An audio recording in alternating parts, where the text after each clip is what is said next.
This is Hot Mic, 5 VO tips in under 5 minutes.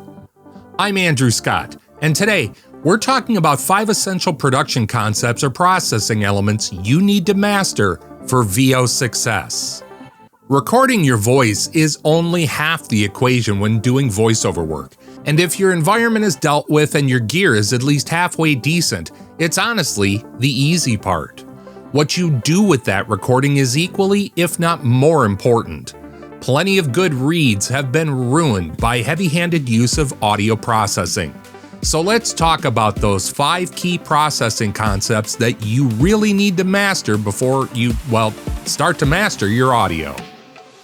Number 5, the signal chain. For the most part, in any digital audio workstation or DAW, your effects and signal processing are done in a linear fashion. That is, A affects B, B affects C, and so on. On each channel you have audio on, including your master output channel. This is often referred to as a signal chain or stack. Almost every effect or processing element is applied to the recording you're working with in this way. Like the order of operations in math. Algebraically, do things out of order and you get the wrong result. Same thing with audio. Apply effects or processing in the wrong order and you get a crunchy mess. This is an important concept to grasp as we move through this list. And it'll make sense, I promise.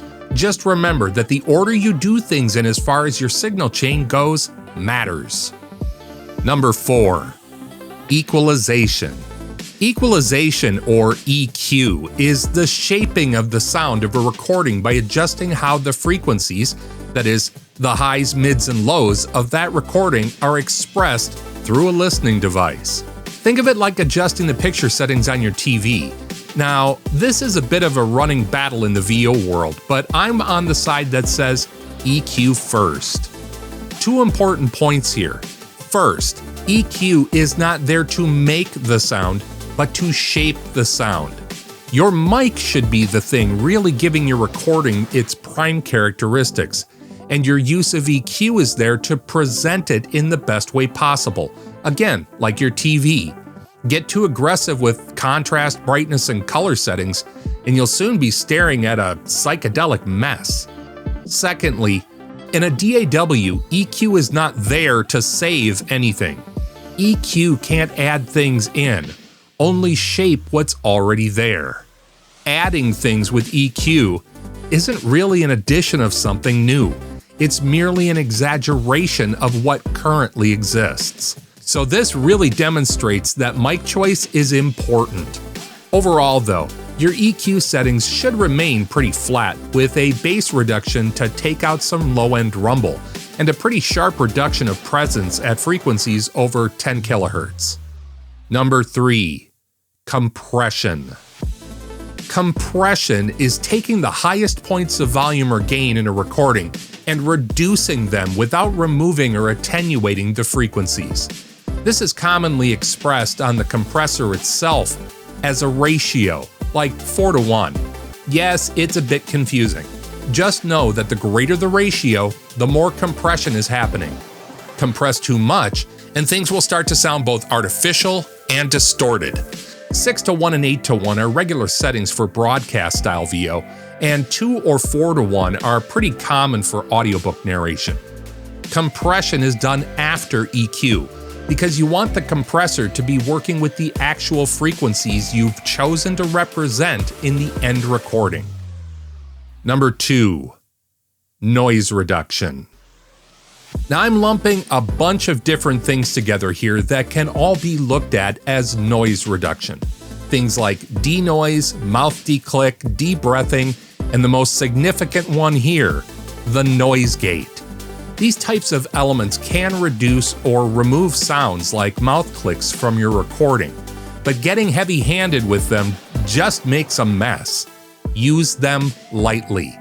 The last one, a noise gate, can really make a chopped up sounding mess of things if used too aggressively to try and entirely remove things like breath noises. This is done after compression because the compressor has made adjustments to the respective volume of parts of that signal. and using noise reduction before that would make the compressor less effective. Do yourself a favor and take the time to properly learn how to use noise reduction plugins. It'll save you a lot of headaches. There are links below. Number 1. The limiter. The last step in this chain is the limiter. With the compressor having done all the hard work of dealing with the dynamic range of your recording, and all your noise reduction done, a limiter will now allow you to adjust that overall compressed signal and all its sonic elements up to a full volume without going over a selected set point. It's important to do this step last. Doing it earlier in the chain will exaggerate all the elements you want to shape or reduce, making results less effective. Well, there you have it. Those are 5 key concepts you need to learn and master as you learn to master your audio. Now, this list is by no means comprehensive, and every engineer has their own opinions on how to do this, so don't think you're one and done with this one. But this is, generally speaking, a good starting off point. The key takeaway here is that less is more when it comes to post-production and the human voice. Now, if you've gotten anything helpful out of this video, I'd really appreciate the whole like, click, subscribe, and bell thing, and maybe share this video out to a friend that could use it. And as always, if you have questions or want help with your signal chain, jump into the Bootcamp Discord server at the link below. We're all ears. Until next time, this has been Hot Mike.